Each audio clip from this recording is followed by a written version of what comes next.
Welcome back everyone to the Fluent Blue YouTube channel. I'm James Denton and today is going to be part one of a two-parter where we're going to be discussing interactive flat panels, what we need to consider, the top things that we need to be considering when we're looking at integrating them into our school, and we're also going to be discussing in part two the ins and outs of all the kind of main brands, the pros and cons, what do they offer, what don't they offer, what's good value, what's not.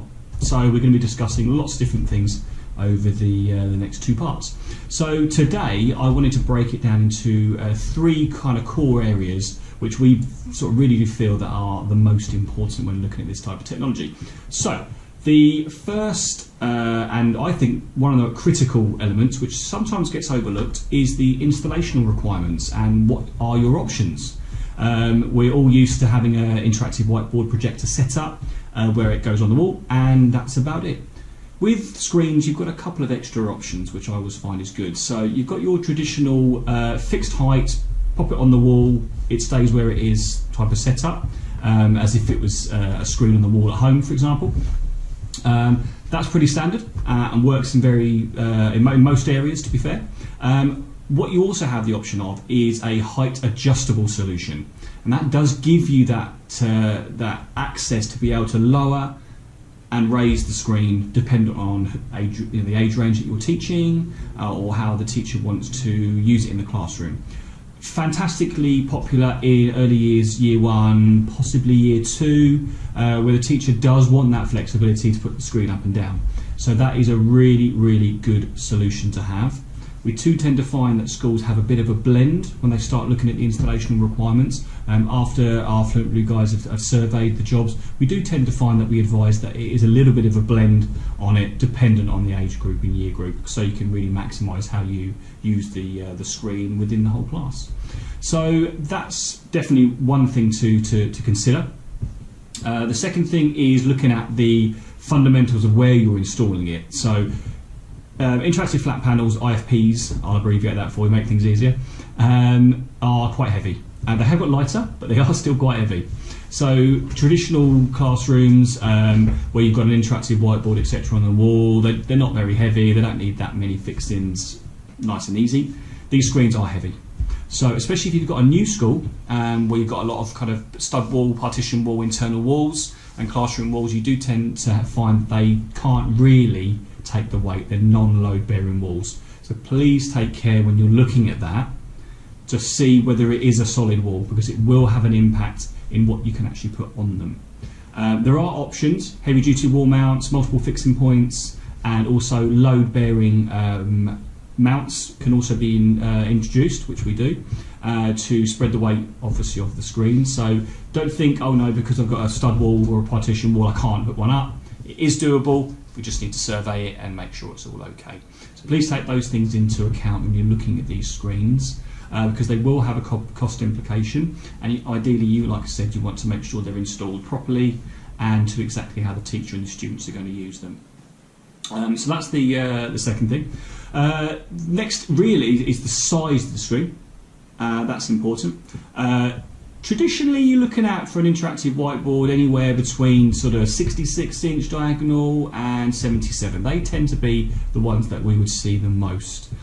The go-to screen size over the last couple of years has been 65-inch for IFPs. That tended to be the go-to because it was a mid-ground kind of size in comparison, and the price point was very good as well. The industry's changed quite a lot over the last couple of years. Different manufacturers, different models of screen as well. So what we're finding now is that 65-inch norm has actually creeped up. So our recommendation for a standard classroom would probably be about 75-inch now.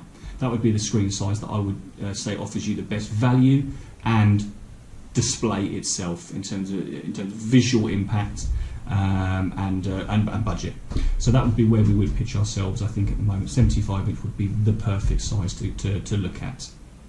So aside from the several points about installation and the screen size choice, I would say the last kind of thing that you want to be looking at is the type of solution that you actually go for. And what I mean by that is that you have two types of display in the IFP market at the moment.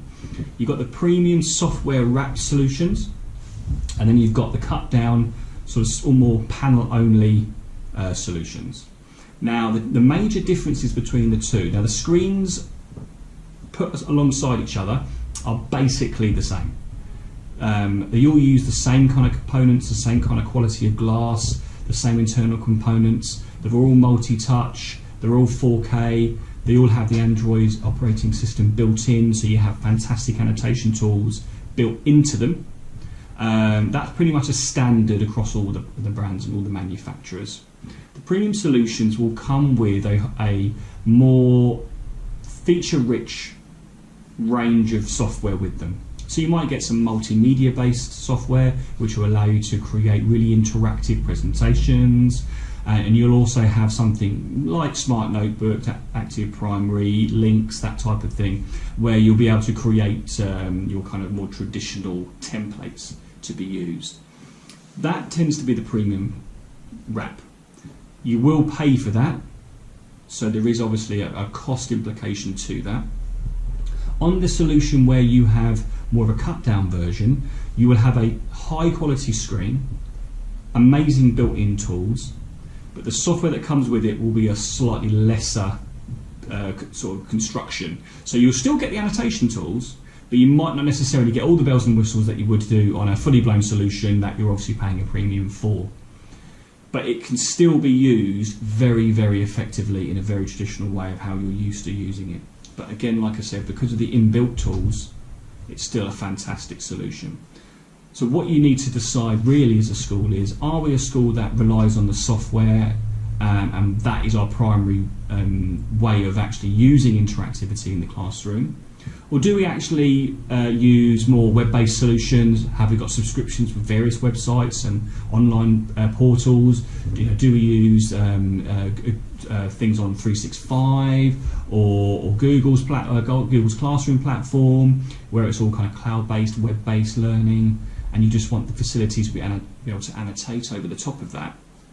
If that's the kind of school that you are, I would say move away from the premium options, because you're not going to get that monetary and technical benefit because you won't be using them. I would look at the kind of the sort of standalone screen option, but as I said, you still get amazing value for money because there is a lot that comes with these screens now. Like I said, the market has changed quite significantly over the last couple of years.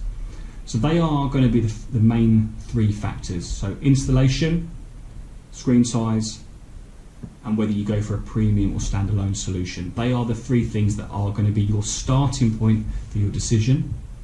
And once you've got a clear kind of head on what those are, you're on the way to success.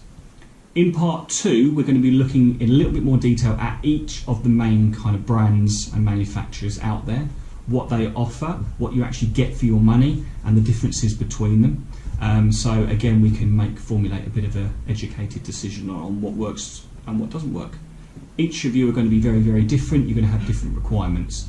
You're going to have teachers that teach in a different style and a different way. So the idea really is to make sure that you've got a solution that works for everyone. So if you do have any questions, please obviously pop them onto our YouTube channel. Please subscribe so you can get all our latest content. If you do have any questions, please fire them over to us. And we'll get back to you as soon as we can. But thank you for watching, and we look forward to seeing you in part 2.